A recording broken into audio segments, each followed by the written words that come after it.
Don't be the dressing room DJ. Let your pals take care of the tunes. Drive smart.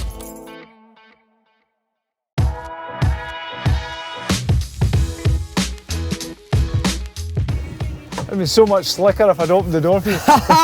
Yes! It's my friend and fellow DJ, There we go. George Bowie. Hey, How are you, Simon. mate? All good. Kevin and Perry for the day, mate. Let's do it. Let's Love do it. it. Right, I'm expecting the tunes to be absolutely tremendous, but I'm going to be we're not on the blasting radio. my little lights. This is the first time I've ever driven my car without the radio on. I generally didn't know how to turn it off. And be honest, do you Down listen to Clyde on the radio? there. Look at that. There you go. I feel like that's been See when said. it's not your podcast, it's Clyde one. Yes, what a man, George. Right, ready for this? Right, We're going to let's go, do it. but wait. Oh, Here first we. things first. Here we Here we fucking go. Let's do it. Let's do it, mate. Right, cool. Where are you taking us first? Right, I think we're going to the garage first. Yes, let's go Right, to the I don't garage. mean the 24-hour garage. Right, the garage nightclub's kind of where it started for me. Because my dad used to live there when he was away. Ah, you said that in the attic. And the attic, like his parents owned it before him, and they just decided they were going to live it. That was back in the day when clubs used to shut at 10 o'clock at night. It was all that ballroom dancing malarkey and all that. You know, oh, don't fancy that. So was your dad into music big time, or? Aye, he was. My dad was like a theatrical agent and all that. See the Alexander brothers, you remember them, the old accordion guys? I'm He like 32, mate. he used to manage them, people like that, Scottish acts and all that. Did he, right? Aye, he said he was the first guy, I don't know if this is true or not, but he said he was the first guy to take Billy Connolly to America Wow. back in the day. So is he still pals with Big Billy? Well, no, because he's been dead for 20 so- years. So. sorry. But he was pals with He Big was pals with him, aye. Brilliant, eh? And I'm sure if he was still alive. I need to let you know, I actually do a bit of DJing myself. Right. I've kind of fused flash dance with MC Hammer shit. Okay. Into that? So, party stuff. Party, mate. I'm all about the party, you? All about the party. I'm I all need about to the ask you banging as well. tunes, all about the Banging pumping tunes. tunes. Love a banging tune. I love a bit of banging. What is this we're driving today? Right, this is, I know nothing about motorcycle, but this is the wife's car. So even though it's got a GBX number plate on it, she wears the trousers in this relationship. This shit has a cracker. Well, I wouldn't say that. How'd you meet? Would you mind We sharing that? actually met in a club. We met in the Love that. Cotton That's what I Club. was hoping for. I was hoping Aye. that. Did she come up to the DJ Met in the booth? Cotton Club. Aye, she did actually. Well, I asked her out and she said no. And I was kind of stalking her. I knew one of her pals. I was like, I want to take your wee pal out. She said, oh no, she's going out with some other guy. I said, well, tell her to ditch him and come with me. Who was it, Tiger And Tim? It wasn't another DJ. Right, it was just okay. some guy that lived near her. And eventually she did. Eventually she caved. Brilliant, eh? So one of those, but that was 30 years ago. And here What? we are.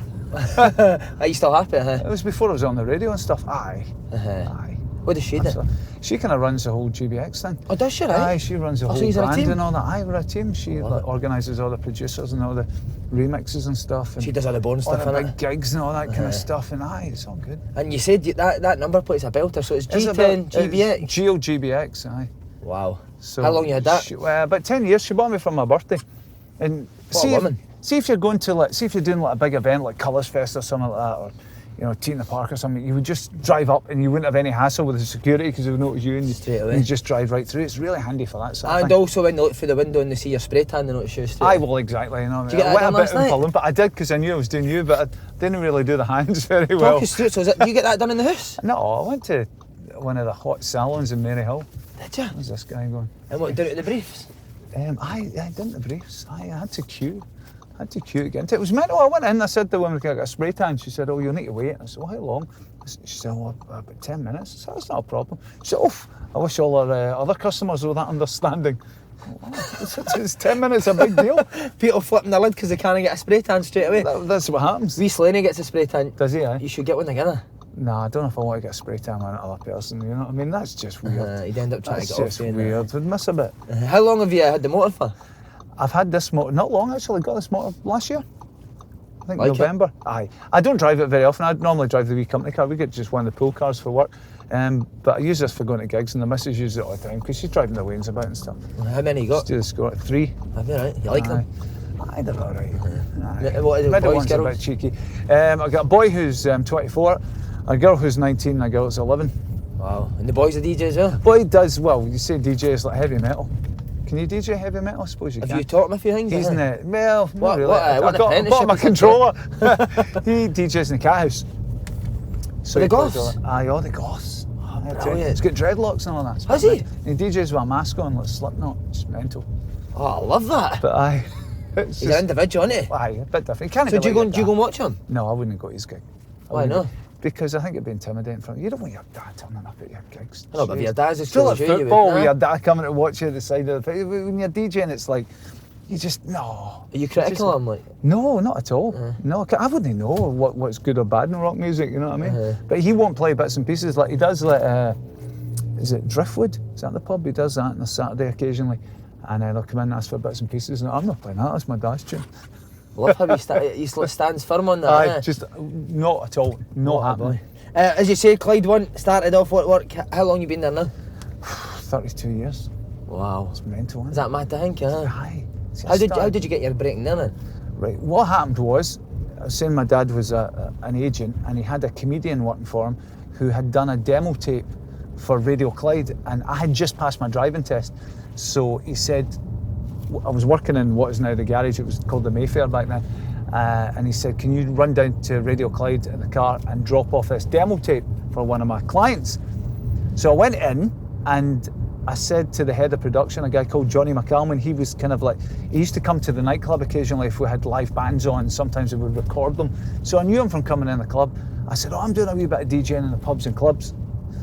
And I said, I'd love to get in the radio. Ever any opportunities, let me know. And he said, I'm really stuck for tomorrow night for somebody to come in and run some tapes. You know, just working behind the scenes, answering the phones for Super Scoreboard, and then going out and wiring up a nightclub for a live broadcast, and then running tapes. So it was like a 13-hour shift or something. I got about 15 quid for it. But didn't care, because it got you in the door. And that was it. And I just turned up, and I actually put the station off air twice, which I don't think they know about, because it was like 3 a.m. The reels finished, and I didn't know, it was reel to reel back then, it was old school, you know, and I didn't know how to put the next one on. I had to go and find a newsreader who was half asleep to come in and show me what to do, and it was like total silence. So the guy saved your career? A guy saved my career, and then there was another time, a couple of weeks later, it was classical music they had to play between 5 and 6 in the morning, because back in the day, people don't remember this, you guys don't know you're born. See, back in the day, right, you were only allowed to play, I think it was 8 or 9 hours of music. The rest had to be like non-needle time, whatever that was. That's like really rubbish music. And speech. So they would do like replays of, looking back on it now, it's ridiculous. Through the night, they would do replays of the commentary from Super Scoreboard. So like, boring that, isn't it? If Celtic were playing Hearts that day, they would repeat the commentary at like 3 o'clock in the morning. So I would have to run that, and then I'd have to run an hour of classical music in 1 week. Unbeknown to me, till weeks later, I played an entire hour of classical music backwards. And they only found out when they went to play it again and saw that the reels were round the wrong way. So did you get your ass booted for that? Nobody knew, because so much time had gone by. I'd kind of got my feet in under the desk by then. It was all good. You said you got 15 quid for your first shift. Aye. But you're getting a lot more than that. Look at the Canada Goose, young man. Well, you know, it was a present. That was a Christmas present for my mum. That doesn't count. Have you ever had you ever had any offers to leave Clyde? Yes. Have you, right? Yes, Why did you not take them? Well, I did once. I actually did leave Clyde. I had, like, seeing my dad, I was talking to my dad earlier on, but seeing my dad, like, me and my dad were best mates, and when he died, I had a total meltdown, man. It was just like off. It just destroyed me, and I was just like all over the place.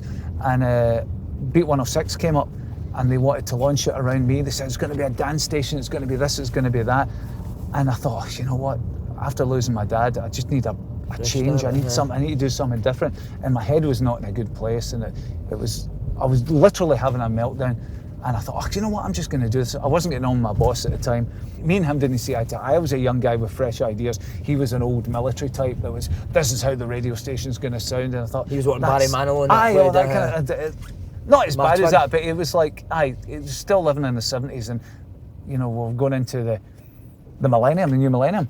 So I thought, I need a change, and I left. And after a couple of days, I thought, why am I doing this? I've really fucked up here. And Paul Cooney took over. He became the managing director. Me and Paul were always good pals, and he phoned me up and he said, look, this isn't all right for you. He said, I'm going to buy you out your contract and bring you back. Wow. So that's exactly what they did. £1 million quid? And there was a lot more than that. Jesus Christ, sell myself short. No, but they paid up my contract and they bought me out and brought me back, and I'll always be grateful for that, because he kind of saved me for myself, you know. Paul Cooney, what a man. Yeah, he's a good man. A good man. What do you prefer? Do you prefer doing like the nightclubs, or do you prefer doing the old radio? And see, being a nightclub DJ, you must have seen some epic get-offs now. I see some sights in the clubs, but it's nowhere near as bad now as it used to be. See, Nah. back in the day, see the 90s, it's like, see the rave scene in the 90s, that was the most manic thing ever.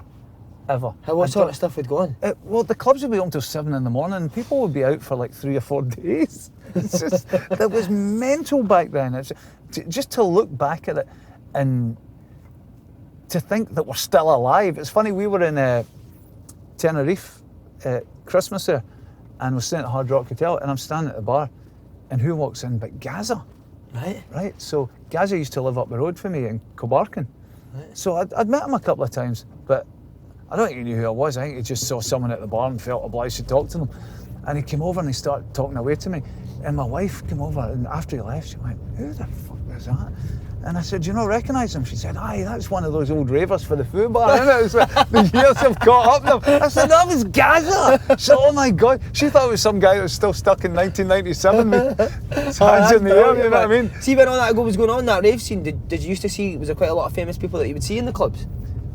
You would see, nah, not really. Nah. No, see the type of clubs I went to. I didn't go to the posery clubs, so I went to like the all-nighters and all that, you know what I mean? I was more like the Metro and the Fubar and Hangar 13 Fubar's and all still that. in, innit? But aye, Right. in fact, I played there last week. I was mental. They had an old school night there last week, and I was on 10:30 to 11:30. I thought it was going to be dead. I turned up with 1,200 people in the place at 10:30 at night. It was Wow. mental. That's the power of Bowie, though, It was mad. Well, it was the power of everyone that was on. It was just people going back to their youth, and it was all ages. It was mental. You ever remember like DJing and think, I can't believe what I've just seen on the dance floor? Have you ever seen anything like Most of the time I stand there and say, I can't believe I'm doing this. I can't believe I'm lucky enough to be doing this for a job. You know what I mean? I've seen some sights. I remember DJ, I used to do parties. I don't do them now because I just haven't got time. I used to do like weddings or 40th or 30th and stuff.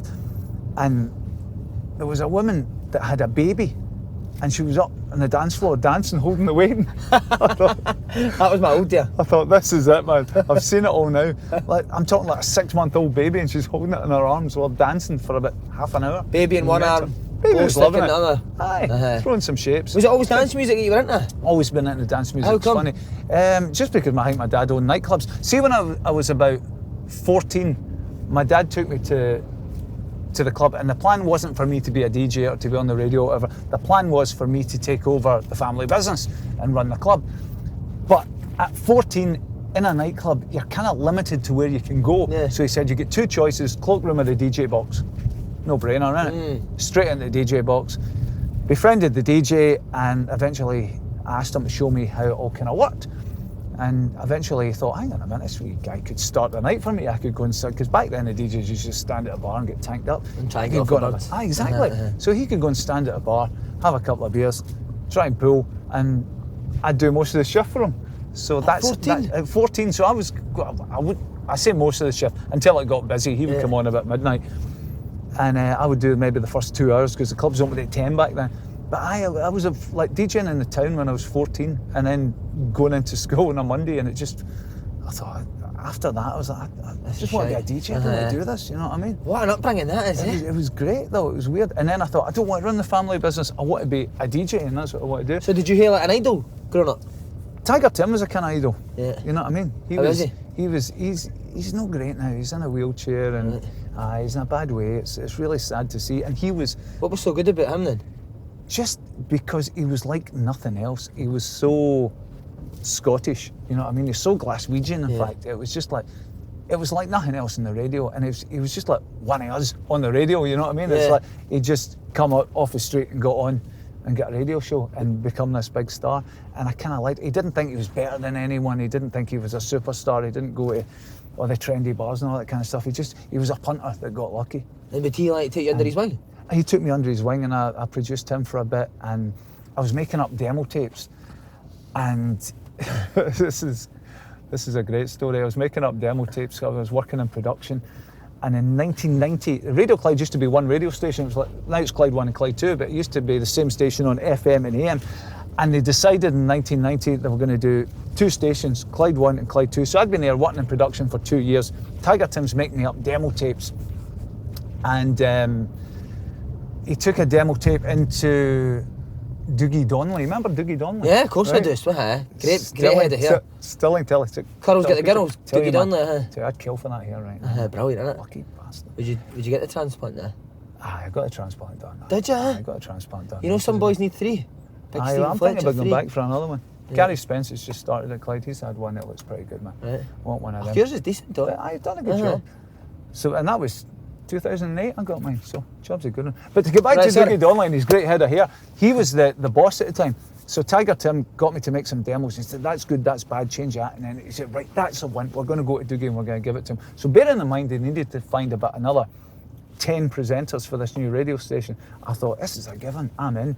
And he handed them a demo and he went, nah, it's everything I hate about radio. So everybody else that was working in production got a show apart from me. No way. So Clyde 1 and Clyde 2 started. Never liked Doogie Donnelly. Nah, and where is he now? How you like me now, Doogie? How you like me now? My wife's motor. Mr. GBX, motherfucker. Brilliant, man. What was I going to say? So when did you get your first break to get actually a show on the radio then? So what happened was, the Bull Donnelly, he got pumped after about 6 months because he made an offset. And it could have been so wrong, Doogie, if you just gave this man a show. It would have been great. Life would have been good, you know what I mean? And they brought in another guy called Mike Holloway, who had been doing a kind of early evening show. Ian's brother. And apparently he really liked me. He was Aberdonian, and he was a big fan of what I was doing. And he's seen me doing the warm-up at the road shows, and he said, I want this guy on. And he phoned up and he said, I've listened to your demos, Tim's given me your demos, and I want you to do a show on a Sunday night through the night, just to find your way. And is that like when you get that phone call, is that like, say, a footballer getting a big move, is that the same sort of feeling? Yeah, it's like, you know, Celtic or Rangers phoning you up and saying, or your agent phoning and saying, right, big two are interested, which one do you want to go to? You know what I mean? So did you phone your dad in that? Oh, absolutely. And my mum and dad stayed up all night listening to me. Mental, innit? You would do, you know? Of course you would, Of course you would. So that was great. And after about 6 months, he moved down to London. He went to work at Capital Radio in London, and he was doing the afternoon show at the time. And the guy that took over, Bobby Hayne, who's now one of the big bosses at STV, he turned out was a big fan of what I was doing as well, and he said, why don't you take over Mike's show? So I think it was 12 till 2 in the afternoon. Lunchtime I was on. What a shift that was, mate. What, play dance music? No, it wasn't dance music, Right, it was just just like normal. chart music. But it was like, you know, it was 1990, so it was all like Madonna and all that kind of 12 stuff. to 2 is a great shift, isn't it? 'Cause you can sleep great. late and then you're... Stoke in at 11 o'clock, you know what I mean? You're up the road for about 2:30. Oh, was it like... Was the breakfast show always something that you had your eye on? Not really, the breakfast show that happened accidentally. The presenter who was on the breakfast show, funnily enough, turned up pissed. Right? This is a true story, right? The guy, God bless the guy, he was, I think he had a problem, and he hadn't drunk for years, and he went on holiday and he fell off the wagon, and he came back and he was on air steaming, and they had to take him off, and I had to fill in until they got someone, and that was 23 years ago. And you've been doing it ever since? I don't think they're going to get someone now. That's it. It's still there. Still So if that hanging guy on. never fell off the wagon, you wouldn't have been doing the breakfast show? Exactly. That guy might still be doing it now to this day. I mean, the guy was a great presenter. I'm not going to name him. But Him and Doogie Donnelly are sitting in a boozer somewhere, fucking hating you, aren't they? Bastard, baby. You get the rounds in, Doogie.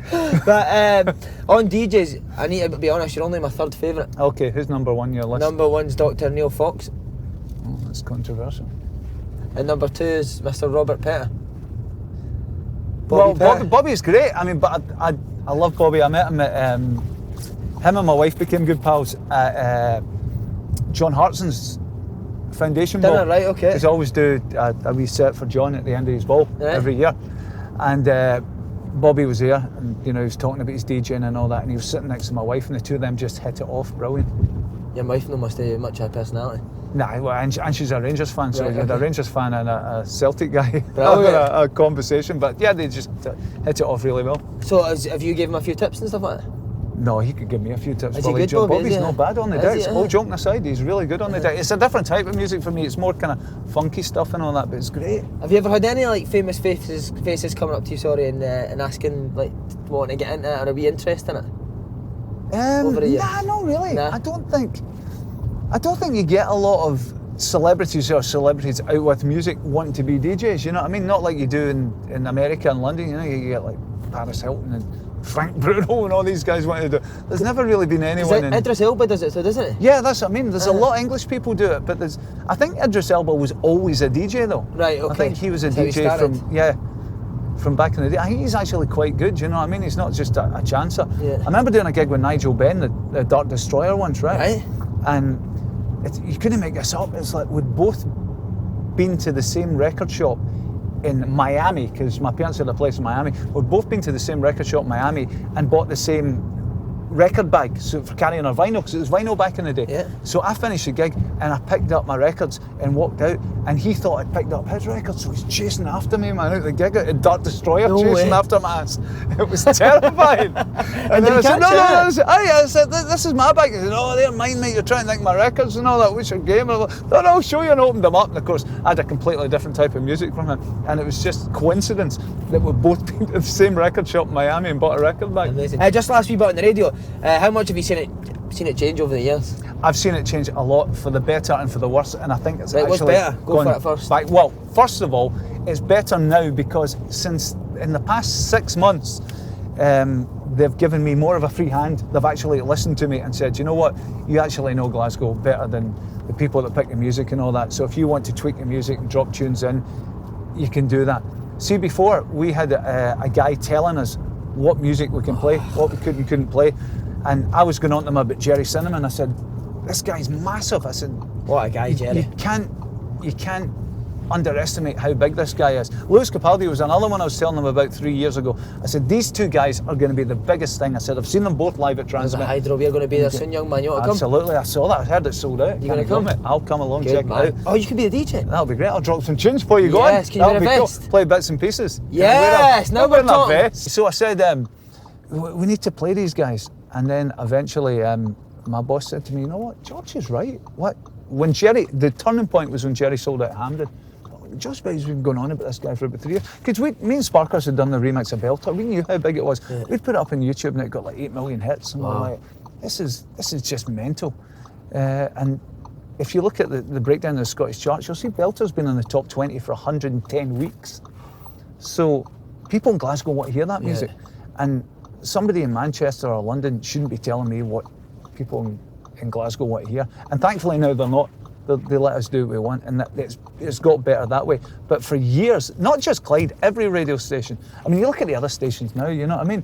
It's like Capital and Heart and all that. They used to be rival stations to us because they had good local breakfast shows. You know, they had guys like Des Clark, folk like that doing the breakfast shows. Well, he's my mate, but he was my rival as well because... Did you ever roll a bit with him? Nah, I reckon I could take me Des. Easy. He's a fake tan on his own. I'm not going to hit a wee guy. He can do it well though. I'm not going to hit a wee guy. But the guys like Gary Spence and Des Clark, they're my pals, and it was kind of difficult when we were rivals. But of course, their stations all changed, and now they all come from England. These guys all get bumped, you know what I mean? Gary's was now. Shocker. And it's a lot worse for them, but now for us it's great because we've got Glasgow, you know what I mean? For us there, young man. I just got my eyes on food, starving. Starving, right. Did you ever get to meet like Capaldi and Jerry and that? Do you know, I've never met Jerry, which is bizarre considering that we got so much success on the back of that tune. But Jerry's a very private guy, I think. He doesn't do a lot of interviews. Lewis I met a few times, and I was talking to his dad today, actually. Oh, yeah, right? Yeah. But Lewis said to me I was the first person ever to play him on the radio. You think Lewis Capaldi is never off the radio now? Me. And he said the first guy ever to play him on the radio was me when I played a remix of Bruises. It wasn't even me that did it. It was the Xander Nation boys did a guest mix for the GBX, and they put a remix of Bruises on it. Right. And it was the first time it had ever been played on the radio. And I thought it was Paolo Nutini when I heard it. I thought, what's that? And I got on to Paolo. I said, what's that new tune you've done? And he said, I've not done a new tune. I thought, what the hell is that? And someone said, well, is this guy Lewis Capaldi? I thought, that tune's amazing. I started playing it every week after that. So you're responsible for the wee baked potato doing well as well? No, it's nothing to do with me, mate. He's responsible for that. What he's a brilliant, job isn't he's done, isn't he? See his PR, see he his has videos done it and all proper, that. isn't he? Yeah, it's just amazing. Just incredible what he's done. But we had somebody phone today, and this is, you know, he's playing the hydro. When we're filming this, he's playing the hydro.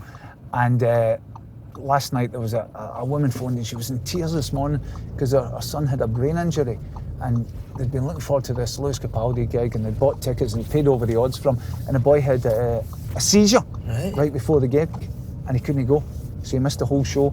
spent the whole time in the ambulance room and everything. And she phoned up distraught today. And I was like, look, if I had tickets, I would give you them, but I generally don't. I don't know if anyone could help. Some guy got in his car and drove to the radio station and handed over a pair of tickets and said, I don't want my name mentioned, I don't want anything in return. It's just, I heard that story and that affected me, and I feel I've done my bit now. Amazing. Only in Glasgow, that's Glasgow. Well, funnily enough, that's what the guy's dad said, because he was from Leeds originally. He said he's been living in Glasgow for 28 years. He said that would never happen anywhere else apart from Glasgow. Amazing. But even Lewis's dad phoned in and said, you know, I know a guy, I can get you tickets. Is his dad a good guy? His dad's a good guy. How did you get pally with him? A couple him? of times. It's just from phoning the show. Right. I wouldn't say I'm pally with him. I wouldn't say I know him. He just phoned in. He's phoned in a couple of times. And he phoned in today to say he would help that wee boy out, which I thought was amazing. That's brilliant, man. A nice family, me and Slaney were, nice family. we got backstage with Jerry's gig at Transmit. Aye.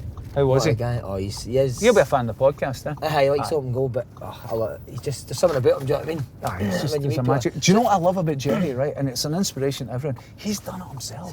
He's not signed to a record label. He's got some big agent, some big manager. It's him and his missus just doing it. You know what I mean? Doing everything he says, even cutting his own hair. Aye. By the looks of things. You get someone in to do that. What was I going to say? You mentioned Paolo Nutini there as well, so Pally with him. I've known Paolo for a long, long time. When's he coming back? We're all missing him, eh? That gorgeous face. Funnily enough, we had Paloma Faith in last week and she was saying exactly the same thing. She said, when's Paolo coming back? Yeah. She put a message to him on here and said, Paolo, come back. Think he will? Nah, I don't think he needs to. Well, why? He's done it, you know what I mean? It's like, he can come back whenever he wants, but right now he's just loving life, I'm guessing. Just chilling. Aye. It's like, I think Paolo's the type of guy that could come back in 20 years and have a #1 album, you know what I mean, without doing anything in between. He's that talented. And I don't think he even knows how talented he is, you know, that way. I think it's just... Look, I remember I played keyboards for this band, I can't remember what they were called now, but Paolo was, they asked me to come and play keyboards on one of their tracks at the Queen Margaret Union, Speedway, that was it. And Paolo was a roadie at the time. And it was just this wee guy, 16, and he was like wiring up my keyboards and stuff. No way. And I'm like, all right, mate. He said, I'm a singer myself. He said, I listen to the show and all that. And I said, I know your mum from Paisley and all that. I'm not asking because they had the chip shop and all that. Right, sorry. Paisley. No, it was nothing like that. I knew your mum from the chip shop in Paisley and all that kind of stuff. And he went up and he said, I'm doing the support act. And he sang and I thought, oh, come and watch the wee boy. And I was like, oh my God, this kid's incredible. But he got discovered at a Clyde event. I mean, the Paolo story is mental. Right, could you tell us it quickly? David Snedden won Fame Academy. That's right, so he did. Right? What's So Clyde did a reception for him, Paisley did a reception for him at the town hall, and Clyde were there doing the disco and stuff and recording it all and all that kind of stuff. And his plane was delayed because of fog in London. So Gavin Pearson, who was the presenter on the day, said, right, why don't we do our own version of Fame Academy? He said, anyone in the crowd who fancies himself as a singer. And the boy comes up in his school uniform, old Paolo. No just way. Blows the roof off the place. Place went mental. And the guy from the record label quit his job with Mercury Records to go and manage Paolo. Oh my God. Mental, innit? That is it was brilliant. all on the back of... Someone yourself, though, it's just be different gig. circumstances. Just right place, right time. I mean, Paolo would have made it anyway. Yeah. I'm a chancer, I just got lucky, but Paolo would have made it, no bother. That's amazing, isn't it? What about favourite singer that you've met, musician? Is there one that you've just hit off with? Yes. Randomly, no longer with us, unfortunately, George Michael. No way. I love George Michael. Nicest guy. I was petrified interviewing George Michael. I flew down to London and everyone was saying, oh, he's a nightmare, he's so hard to interview and all this, and it's going to be a disaster. That's what people told me about you, by the way. Yeah, exactly, well, they're right. We're nearly finished. No, the guy was for the record label, he said, I know you might have 20 minutes with George, but it might only be 5 or 10. He said, because the interviews aren't going well and George wants to go home. And I was like, oh, jeez. I said, I'm recording an hour-long special. I said, this is not good. So we went in, he said, right, George will give me a sign when it's time to wrap up the interview. So I was right, no good, right, looks like the hour-long special's not happening, but we'll still get an interview for the breakfast show with George Michael, great.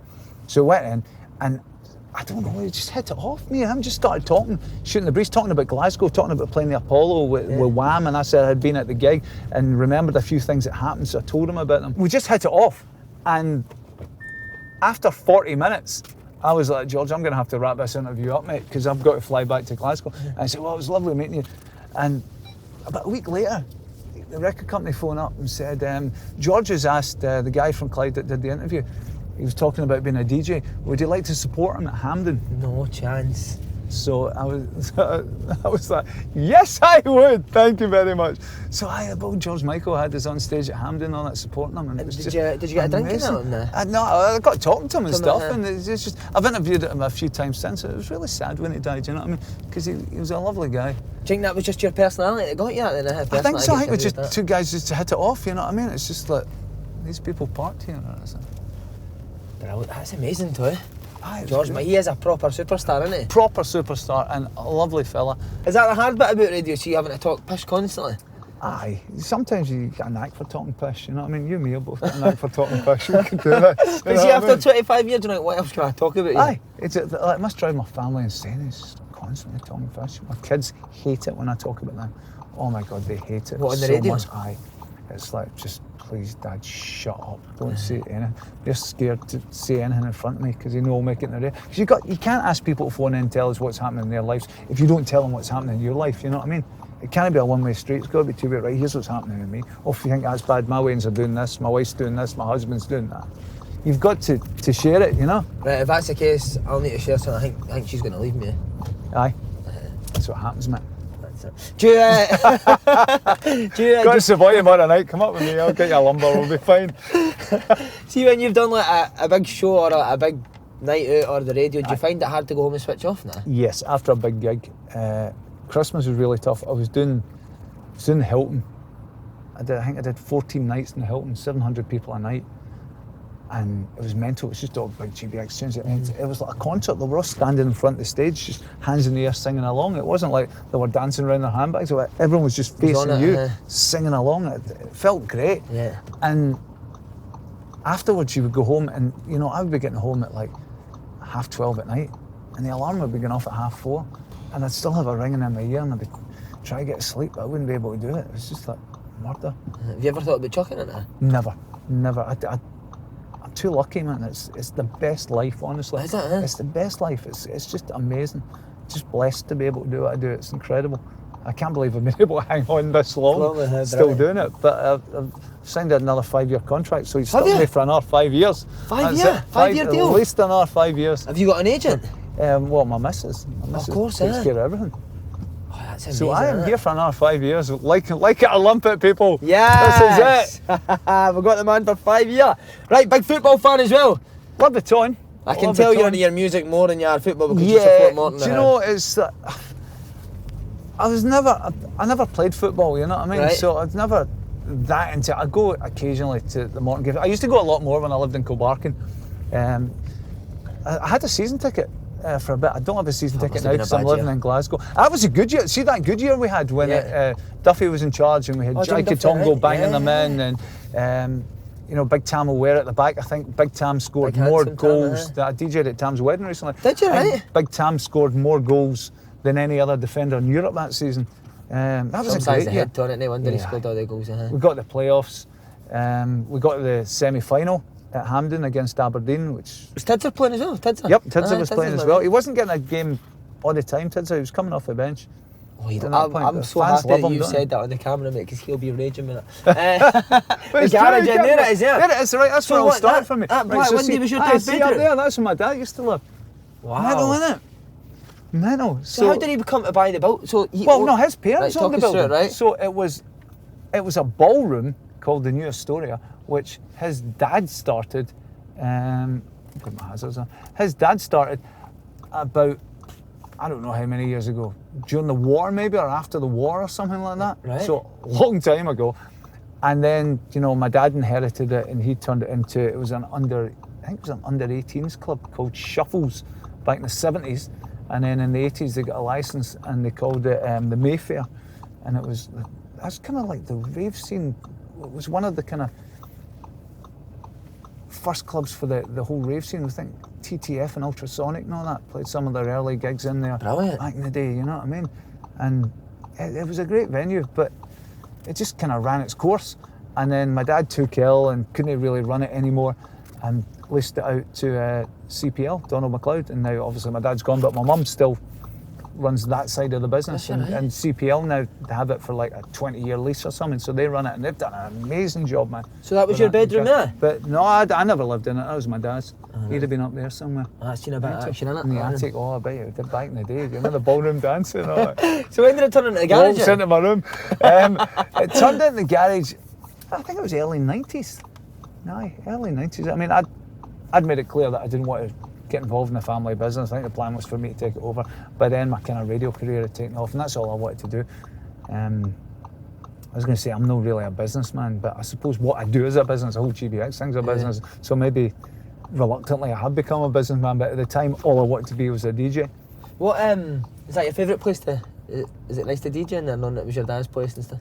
Do you know, I did a gig just actually downstairs in it last week. There's a thing, it was an amazing club called Include Me Too, and what it is, it's for people with like adults with additional support needs, right. and that are intimidated to go to a club but love dance music. So we put this night on once a month for the garage, and they have like guest DJs. So I do it like maybe 4 times a year. I'll turn up and do a set at it, and it's an amazing vibe. And it was really weird coming back in there and thinking this is where it all started for me, and I'm back here now. But yeah, it was just incredible to watch all these people who loved dance music but could never go to a club because they would be intimidated and they would get hassle off of drunks and all that kind of stuff. Go there and enjoy themselves. That's a great thing. Giving something back. I love it, mate. Right, we'll fire on. We're going to go to Hampden now, aren't we? Aye. Right, let's do it. Let's get out of here. What about when did the garage go on fire now? Aye, in the 80s. The roof was on fire. And that was really frustrating because see back then, right? It was open 7 nights a week and it was rammed. Right. It was 7 nights a week. 7 nights a week. It was packed out. Monday nights there'd be a queue down the street. Why was that? Because the music was so good. Just because they did different things. They did like a Monday night. I think they did a kind of cheaper night. People with their Monday books. And a Thursday night they did a reggae night, which was packed because there was a big reggae scene in Glasgow in the 80s. I'm talking like early 80s. Aye, reggae was massive in Glasgow in the early 80s. Mental. And then it was just busy as a club at the weekend, so like 7 nights a week it was mobbed, and I don't know what happened. They say that something went wrong with a fridge in the bar. I wouldn't be surprised if someone torched that. I don't know. Job, you know what I mean? So I don't know what happened, but it got burnt down, and you know, when he rebuilt it, and it was never the same after that. It's funny, but now it is. It's great, but I don't know if it like a rival just torched it because it was doing so well. But I remember my dad being absolutely distraught because you had this club that was heaving 7 nights a week and then nothing. You know what I mean? But he got no bad payout though. No, because he rebuilt it, so he never got a payout. He never got any money. He just what he did was he rebuilt it. And what a guy! You know, it's been lying empty for a year. It's a bit like Victoria's up here. You know what I mean? Yeah. They rebuild that. You've got to start all over again. Why did you stop going back to Morton? Why did you give up the season ticket? Because I moved to Glasgow. When I lived in Kilbarkin, it was handy. I jumped down with a couple of mates, and I find it's difficult for me because I'm on air at 6 o'clock, right? So it's like me saying to you, I'll meet you at 12, but you need to prepare for all this. And well, clearly I haven't, but you would need to get organised, and it would be in the back of your head like I've got best going this way, isn't it? Yeah. You'd be in the back of your head, I've got a show to record and all that kind of stuff, and it's difficult to enjoy a game when you know you've got a 4-hour radio show to do after it, and then a load of gigs as well. So it was just one of those things. I thought I can't be bothered driving from Glasgow all the way down to Greenock. Why did you watch my team getting gubbed? Watch Jim Duffy's baldy head. Why did you never support Celtic or Rangers? Because my mum was a big Celtic fan and my dad was a big Rangers fan, and I didn't want to get involved. Right. Would they argue? No, really. Do you know, it's funny. I never saw my mum and dad argue about anything. No? I'm sure they did, because me and my wife argue all the time, but I don't know if we'd do it in front of the kids. And they never did it in front of me, and certainly I never heard them argue about football. No. Football was never really discussed. They were both into it, but I think my dad was much more into it than my mum. You know what I mean? But I've done work for both Celtic and Rangers over the years, so... Is it annoying that people always wanting you to know what side you are? That's Glasgow, isn't it? That's always going to happen. That's part of the city. Is it safer for you to be a Morton fan? Or is that never came into it? It's never really come into it, but I suppose if I did support, say, like when I was in primary school, I was a Celtic fan, so if I did support Celtic, I probably wouldn't tell anyone. And then I did work for Rangers when I was older. I did their their half-time draw and stuff. So if I supported Rangers, I probably wouldn't tell anyone either. So it probably would be safer to say I was a Morton fan. But I genuinely don't support either of the big two. No. I'm not really a massive football fan, to be honest with you. You know what I mean? I like going to games with my pals. Do you play five-a-sides in it? No, never played football in my life. I do the boxing, which we'll talk about later, but I've never. That's the only sport I've really done. Oof. Dearie Dearie me, young man. There we go. Tremendous. But your wife's a Rangers fan? My wife's a Rangers fan, and I took my daughter to Capello a couple of times, but she didn't fancy it. Scarred her for life. Aye, it's one of those. What about your boy now? He supports Rangers like his ma, unfortunately. So do they go to Ibrox? Yes, they do. Did they, right? Yeah, he couldn't get him to go to Capello either. It was one of those. My father-in-law was a massive Rangers fan. He used to watch Ross when he was a boy, and I think he watched a lot of the games with him, and that's how he got into it. So you never tag along now? I've never tagged along, no. I've no interest in either Rangers or Celtic going to the game. Like, see if they're playing in Europe, great. I want them both to do well, you know what I mean? They both had that run there, and it was brilliant. And it would have been great if they'd come up against each other in a semi-final or something. That would have been amazing for Scotland in general, for Glasgow. But I've just never really fancied it. It's just... You're all about the beats, man, isn't it? It's all about the beats, tunes, all about the tunes and That's all that kind of stuff. But I'd enjoy like going a lot to Capello, and you get to know some of the players, and it's fun, you know what I mean? I'm from Greenock originally, so it was kind of like the local team stuff, so aye. But you were an announcer at Ibrox? I was. How was that? Good? It was fine, it was good. You know what, it was funny. People don't believe me when I say this, but hardly anybody that worked there, I don't know what it's like now, because I'm talking 15 years ago, hardly anybody that worked there supported Rangers. Really? Like, yeah. Now, I don't know, nobody ever asked me when they offered me that job what team I supported. Which is good. Which is a good thing, yeah. Yeah. But no, hardly anyone. There's a lot. You would be surprised at how many Celtic fans work there. At Ibrox, right? Incredible amount of Celtic fans, because they would always get to go to a Celtic game. They would never miss a match, because the two of them would never play in the same day. Of course, right. But there was very few. I mean, I'm talking a long time ago. It might be different now, and I don't know if that's a policy they had. Somebody once said to me it was because you'd concentrate on the job and not the game, which makes a lot of sense. Of course. Am I best going this way? To Hampden, yeah, go this way. East Kilbride, we'll go back on. Tell I'm a Morton fan. Where'd you get Hampden, mate? See the announcement, when you were an announcer, did you ever get to socialise with players, managers, have much dealings with them? I got a few of the players. I got quite pally with, not pally, but would talk to if I met him on a night out with Ronald de Boer. Because he... massive name. Well, what happened with Ronald was he moved to the city, obviously, from was it Barcelona he was with before? I can't remember. Yeah, I think but it was Barcelona. He moved, and he had a Good couple of young knowledge. kids, and somebody had said that I'd do the radio, and he did the school run in the morning. He said, any chance you could give them a mention on the radio show? So I did. I just said hello to them, and apparently all the kids at school heard it, and it kind of helped them settle in. And he remembered that, and he was always very friendly to me when he saw me and stuff. So that was nice, you know what I mean? And that's why you want your hands and face like a Holland strip. Exactly, that's exactly what it is. That's a tribute to you, Ron. This is for you, Ron. Right, we need to ask you about the Specky Tube. Hugh Keevans was the long-running sport. You used to terrorise him, man. No, was he an easy target? Like my dad. He was like he's my adopted dad. Hugh is the nicest man you could ever meet. I mean, you'll know Hugh, you know what I mean? He's just such a lovely guy. The whole thing's an act. What he's doing on the radio. Yeah, of course. He knows that if he goes out and says something that's going to get a reaction, you're going to get calls. What would you like to do? I would like you to shut up. If that's all right.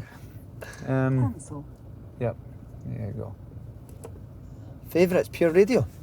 Aye, that's just in there. You got to check out all the competition. I don't think Pure Radio is in there, is it? All the Absolute stations are in there. I quite like Absolute 90s and Kistry. Oh, Kistry's brilliant. Kistry's great, isn't it? I love Kistry. Really good. I love Trevor Nelson, you like him there? Nah, it's a bit soulful for me. I like it more banging, man. Nah, I'm not really a soul boy. Right, okay. So Hugh Keevans, but see, like, would you socialise with him? Yes, absolutely. Hugh's my pal. Good company. And great company. He's got so many great stories, and just an absolute gentleman, you know what I mean? Yeah. Just a lovely, lovely guy. See the Super Scoreboard, you listen to it? Aye. Yeah. Aye, when you're not on that. I don't know. That's too PC for me, mate. No, of course I listen to Super Scoreboard, absolutely. Can you believe the stick that some of the guys get? you put it out there, don't you? It's like they're wanting it. That's what you're getting paid for. I mean, I think it's difficult now to be a pundit or even a footballer like you guys. You know what I mean? Doing what you're doing. See, with social media and all that, you must get so much abuse.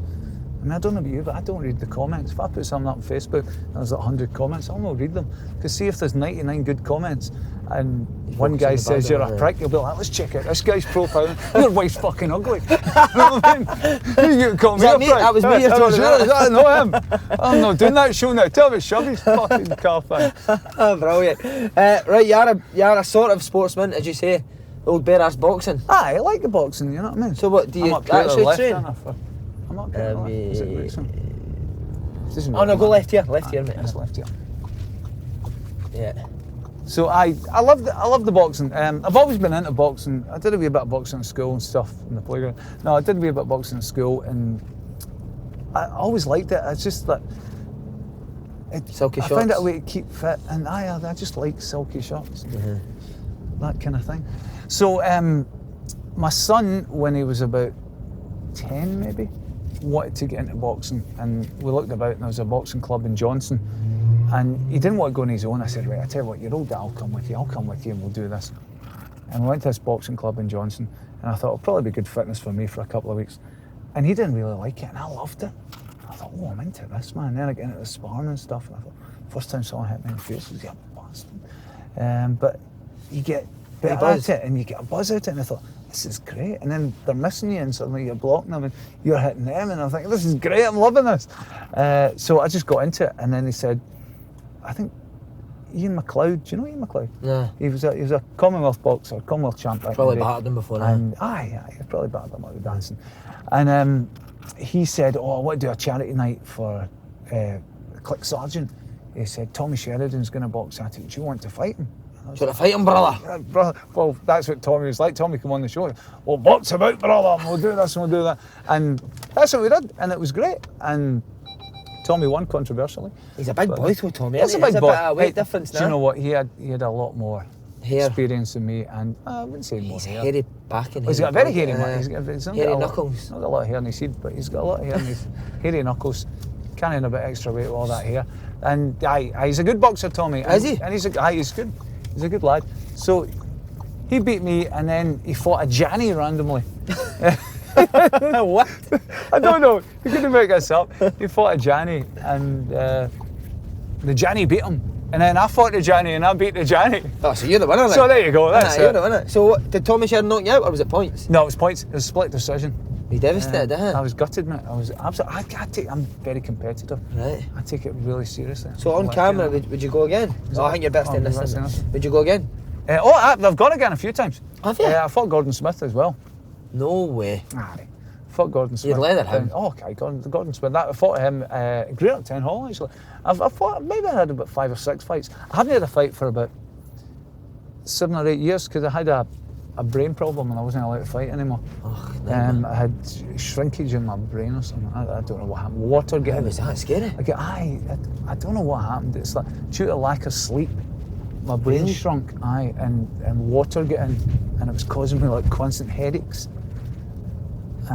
So they just said it was just due to my shift pattern, doing the breakfast show and going out doing clubs and that. So I had to rein it in a wee bit, and that's one of the main reasons why I stopped drinking and stopped partying all the time. So I kind of gave up. I still do the boxing and the sparring and training, but I haven't done a white collar fight since. But I would like to do it again. I feel How much many better hours now. sleep do you get? About 5 maybe. Aye, it's Did not ideal. you feel drained, Aye, I feel a wee bit drained, but I normally get by in about 5 hours sleep a night, but I'll try and get an hour during the day. It's difficult when you've got 3 kids. It's easier now because we've only got the one way in the house now. Yeah. But before, I had one in primary school, one in high school, one in nursery, and there's people coming and going all day. It's difficult to try and get a kip. You're all right It's now? better now, much better now. Good, mate. Aye, there we go, so we're there. But we'll hug it out after this. What you said about yourself being hungover, you ever had a star come on that was hungover? Still Oh, screaming? see, I used to like a good bevy, and we won an award in New York for the breakfast show of the year, which is quite amazing because it was a worldwide thing. I don't know why the hell, must have been a bad year because the pick does. So we got flown out to New York and we did the show live from Times Square and stuff. We went to this award ceremony and my wife flew out and all that, and it was great. And we went out and we're just on it for the whole weekend. It's mental. And we came back, we're still pissed when we came back, and we had to do the show the next day, so I had to get a taxi in the morning and all that kind of stuff. And Ronan Keating came in, because this was in Boyzone where other people, and Ronan Keating came in to do an interview, and I was like, oh Christ, I don't know if I'm going to be able to do this show. And then someone said, remember Ronan's coming in live? And I was like, oh Christ. no. And he came in, he was worse than me. He was 10 times worse than me, man. It was like two drunken men sitting slurring the word. I'm sure the old guy I took the show off in the first place was like, bastard, I get sacked for this. How come he's staying on? Oh, brilliant, man. Was Ronan Keating all right? He was great.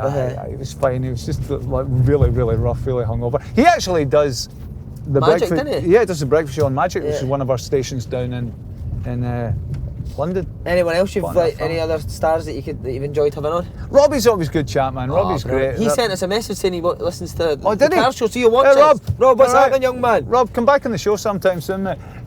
Is he just but a good laugh? He's just a great guy, and I've supported him a couple of times. Supported him at Hampden twice, actually. Did you get nervous doing And that? he's great. Yes, Ollie Murs was supporting me as well, and I met Ollie about 6 months after, and he was talking to someone about. He was talking to Cassie, who does a breakfast show with me, about that gig, and Cassie said, "Did you get nervous before this gig?" He said, "I was nervous." And I looked at George and saw how much he was shitting himself, and I felt much better. I might be bad, but I'm not as bad as this prick. That's brilliant, man. See, like with Robbie and Ollie, did you get a wee drink with them afterwards? No, because Robbie was off it at the time, and Ollie didn't drink on tour. So I was gutted, man. I wanted to go. bastards, Nobody wants to go for Me a and you'll bevy get a anymore. bevy after that. That's it. We'll go and get Come wee back Slaney. off it. You should see me now. I have like 2 drinks. I'm like anybody's. Steaming, It's great. Better be Save a enough, wouldn't fortune, it? man. Right, traffic updates are synonymous with radio. Mm-hmm. You ever heard of bad accidents and you think, oh, while you're on air? All the time. You see, when you hear of like a road being shut, your heart sinks. You always fear the worst. You know what I mean? It's that. It could be someone that was listening to you, and you know their mum could be waiting for them at home, and they're not coming home. You know what I mean? So it's horrible when you hear a road has been closed. That normally means. It's That's- just so that's important always to a keep to worry. the speed limit these days, isn't it? Aye, you just got to be careful now, because it's like No point there's so being a many rush, is there? cars on the road, and you're not going to get there any faster. It's not going to make much difference. Yeah. There's no point in horsing it. And what happens if you do cause an accident, or if you hit someone? Like, you've got to carry that about you for the rest of your life. Definitely, mate. I mean, that's definitely. a terrible thought, isn't it? My big pet as well, phones. People being on their phones driving. Oh, mate, honestly, my phone goes in my pocket. That's it. Can't have it. Don't have it anywhere near. I would never answer my phone when I'm driving. Even the hands-free thing I'm uncomfortable with. Yeah. What about your kids? They drive? My oldest daughter does. My son's the oldest of all the kids, and he doesn't drive. Oh, doesn't he, nah? Nah, you think he He's would? like a free spirit, that boy, I know, isn't he? he's I just like like, him, I I like like my that. rock music, and I'm not He going to should drive. How does he Um, get his decks and that a bit? Well, his partner drives, Right. so she kind of drives. You and on him have the got bike. it sorted with the partners, isn't it? Oh, You've got them on mate, toast. It's awesome, aye. Oh So my aye, his God, he's partner top drives, and he just turns up at the gigs and does his thing, doesn't he? There's 2 of them. They do it as a double act. Him and his pal. They call Right. themselves DJ Frost, because he's Ross and his mate's Frank. So Oh, they constantly brilliant. so they do it with the masks and all that, and they put on a show. Need to get Slaney one of the masks hides his Aye, face. that'd be good. Do you always remind him about your daughter, especially like safety drive when they're Aye, driving? aye. Just, you know, as a parent, you just worry constantly about your wins, man. Just constantly. You think you would stop. You think you stop worrying when they hit a certain age, but you don't. In fact, I think I'll probably worry more about my daughter now. She's 19 and she's driving and going to clubs and stuff than I did when she was 9. You know what I mean? Yeah. It's just mental. Right, mate. We're at Hampden. But at Hampden, right? The We're reason going I to came start to with the Hampden- GBX first, though, because obviously it is absolutely massive. Can you believe how big it's became? I started GBX 25 years ago, and it's mental. I don't know what's happened. It's just people just get it, which is amazing. Just park it here, mate. That's Aye, fine. just- We've sat and have a 5-minute chat. aye. Nearly done. So GBX, right? 25 years ago, there's a guy called Tom Wilson, Radio 4 through in Edinburgh, and he was smashing it. And I was a big fan of his show, and he did the gigs, he did the raves and all that. In fact, I think we had him in the garage when it was the Mayfair, and his figures were through the roof. And I said to Clyde, "Do you need a show like that?" And Bobby Hayne, who was the boss at the time, said, "Well, you know, why don't you demo a show like that?" I thought, it's a good idea. So I went away and did this demo, and I said, yeah, I think that'll work. So they put it on, and it did, and it worked really well. Not to the extent it's working now, but it worked really well, and that was about 94. Right. And then when it got to 99, they got a sponsorship deal with Smirnoff. And some genius at Smirnoff said, rather than have a breakfast, because I'd moved to the breakfast show at this point, rather than have a breakfast show presenter, let's have a club jock doing it. I thought, that's not a good idea, because a club jock's not going to be able to talk on the radio, and they're going to be playing songs that are good for the nightclubs, but might not be radio songs. So you have 10-minute intros and all that kind of stuff. You know what I mean? You got to know a bit of both, and I think that was the kind of magic of what we were doing. But no, the client calls the shots, so I get bumped, and they brought in a club jock, and of course the figures went yep down the Swanee. So then they tried another club jock and another club jock, and they couldn't resurrect it. And finally Smirnoff said, well, we paid all this money and we're promised this amount of listeners, and we're pulling the sponsorship. So they pulled the show, and that was it. And there was no GBX for Smirnoff experience as it was then for a few years. And then somebody started a campaign on Bebo, saying, how come George Bowie doesn't... I remember Bebo. I got a few get-offs for Send you Bebo, some love. So somebody said, why don't you bring back George Bowie on a Saturday night, playing all the big dance tunes? Because I was still going out and doing gigs at the time and playing a bit old school. And someone else said, that's a great idea. And then suddenly it just spiraled, and hundreds of people had signed this petition. So I went with Paul Cooney, it was at the time. And I said, Paul, let's do this. And he said, I don't know if it would work. And he said, I'll tell you what, I'll give you 90 minutes. So they had 8% of the audience, and the next set of figures came in, I think it was 3 months later, and it went to 16%. And then the next set of figures came in like 6 months after that, and it went to 25%. So we went from a 90-minute show to a 4-hour show in about 6 months. And now the last set of figures just came out about 2 weeks ago, and it was 38%, which is the highest it's ever been. Tremendous. 38%. When you think all the stations that are out there, all the digital stations now and all that, that we didn't have when we started out, it's just mental to think that amount of people listening. Brilliant. It's crazy. So you're responsible for GBX on the radio, and you're also responsible for Television X on TV? Aye, a bit of Done that. that That's as well, more the wife than our sisters. Brilliant. And then finally, mate, bits and pieces, man. Right, bits and pieces. Calvin Harris. It was mental. What happened with bits and pieces, right?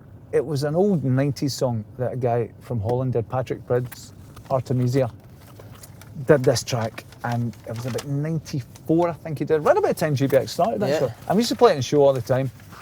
And I was playing it as an old school track when GBX came back. And I said to my mate Sparkos that I'd been making tunes with, I said, we should do a remix of bits and pieces, because it does sound a wee bit dated when you mix it in with a new tune. It sounds like a bit from the 90s, you know what I mean? It doesn't have that banging kick drum that you do so well. So he didn't play keyboards, I played keyboards, and I played it in, and he put the beats down and all that, and we made this new version of bits and pieces, and we put that and the original version on a memory stick. And a boy, Tom Green, who does the breakfast show now on Kiss FM, he was a pal of mine, he was doing an interview with Calvin. I said, give Calvin that memory stick and tell him to play bits and pieces, just for a joke. And I'd been tweeting Calvin, and lots of people had been retweeting it and all that. So Tea in the Park comes along, Calvin comes on, does his set, finishes with Hello by Adele, which was the most random, not even a dance remix of it, just hello, it's me. And I'm thinking, is it a beat going to kick in here? No. So he plays Hello by Adele and says, thank you very much, good night, and walks off stage, and everyone's like, what the fuck? So off he goes, bad one, comes back on, and goes, you want one more tune?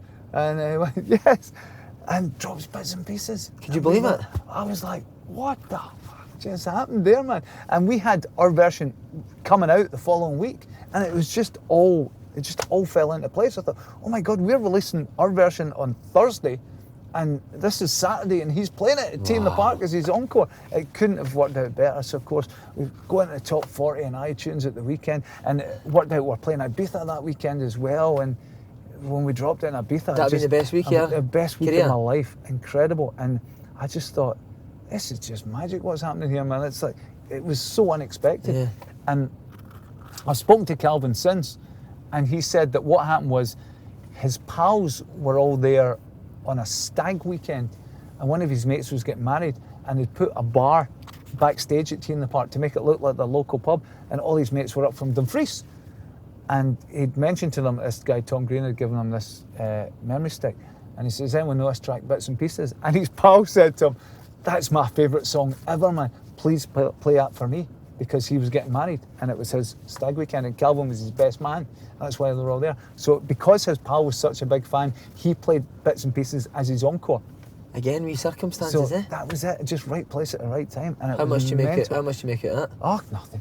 You don't make any money out of that. You make money out of the gigs, you don't make money out of the streaming. See, streaming, right, you make about less than a penny every time, you know what I mean? It's like, honestly, see if you were to work out how much, this is a good showbiz story, right? Go for it. You want to talk showbiz stars.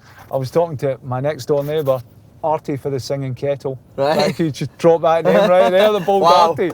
He was Biggest name I've had on biggest so name far. I've had. Artie for the Singing Kettle said to me that back in the day, I should take Ross, my son, to see him, and he said back in the day they used to make their money out of the DVDs and the albums and all that. He said now, see, we've all been streaming, you don't make any money out of music. That's why you used to buy an album and then you buy a ticket for a concert and it would be 25 quid. Now it's 100 quid for the concert, because they make their money out of the gigs. Gigs, right. So you don't make money out of music anymore. You make money out of the live performances. That's why everyone has to go on tour. Which is why we're doing the Hydro.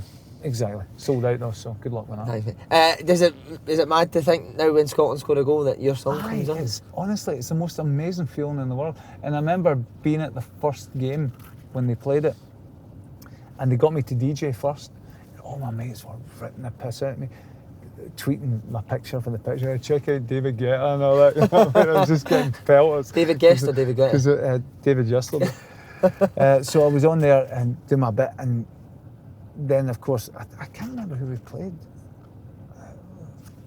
I should really remember it. Is it Lithuania or something like that? Yeah, that sounds about right. It was one of those ones, Yeah. and we were 1-0 down, and it was the first game of the tournament. I thought, oh Christ, I'm going to get the blame for this, you know. And then luckily we scored. I mean, it didn't make any difference at the end, but we scored an equaliser towards the end. And as the song went in and Bits and Pieces get played, all these people ran at me with their video cameras and started filming my reaction. It was just mental. Brilliant. Some people have said it should be played before instead of Flower of Scotland. Nah, I don't know about that, man. The Flower of Scotland's, unless they want to make it the Could you not Scottish pump that national up a wee bit? I could put a donk in Flower of Scotland. Why don't we do that? We Is kicked that him guy off for the it. Corey's still about? Could he come in? Uh-huh. Come in and do it Wee live? duo. That'd be great. Get him sorted. That'd be cool. He could do a mashup. The Flower of Flower of Scotland and Bits Scotland. and Pieces. You obviously do a lot of driving to gigs and stuff like that. If you had to Quite pick 4 people to go to a Morton game with, travelled in with, 4 any people. 4 people, who we're having in the motor? Billy Connolly would be in the motor. He's He'd be always, great, everyone Jack. always picks Billy Connolly, eh? Larry David. Curb Your Enthusiasm, Mate, amazing. Mate, So imagine having good. Larry David in your motor. Right. Calvin Harris for the chat. Calvin Harris, right? Oh, has he got a good chat? Just, Is he not quite you dull? could pick the tunes. Oh, right, No, okay. he's got that real kind of dry sense of humour. I think me and him could talk about a lot of geeky DJ things and all that. Of course. And Strobes and shit I'm like sorry that. I'm not going for a footballer, but I'd need to go for my DJ hero would be Tiesto. Great to Wow. have him Is in he there as well. the pinnacle? He's the of man, aye. He's the main man. It's funny. It's, you met him? we did. Here's the thing. We did Gig in the Green. Remember Gig in the Green? Yeah. Right. So Eminem was on, and we were doing the dance tent at it, and they had all these DJs on. It was round about the time of Smirnoff Experience, just round about the time I was getting pumped. And the first 2 wee Diddy acts that were on, warming up the stage, were me and Tiesto. No way. Aye. So we were on first in this wee dance tent. And then he had all these people. And could on you tell after even us. back then when he He played? knew back then he was going to be a star. He just had it. He just had something. He was playing his own tunes, and it was like, oh, you're good, man. And a nice You're good, guy. and he had- and a great guy, yeah, lovely guy. I mean, I don't know what he's like now. I've not seen him for years, but DJs don't really change. No. What I say, you know, we're playing other people's records. We're not superstars. Do you know get what I mean? big time DJs now? I suppose Calvin's a big time DJ and he gets a big time DJ. It's different for these guys. They're songwriters. I mean, I don't think, like, see DJs that make music, right? I think they get a tough ride. People say, oh, it's not real music they're making. I think it's more intense than that. It's not like Noel Gallagher turning up with a guitar and singing a song and then getting up. This guy's doing everything. Yeah. He's writing the song, he's writing the lyrics, he's writing the chords, he's recording the beats, he's putting all the effects on it, he's mixing the track, he's mastering the track. He's doing everything. By the way, George, it's been an absolute pleasure. Thanks, brilliant meeting Absolutely you, loved man. it. And I'll see you at the Fat guy. Hydro. Thank you. In the time it takes to score a goal, you can also lose control. Don't speed, drive smart.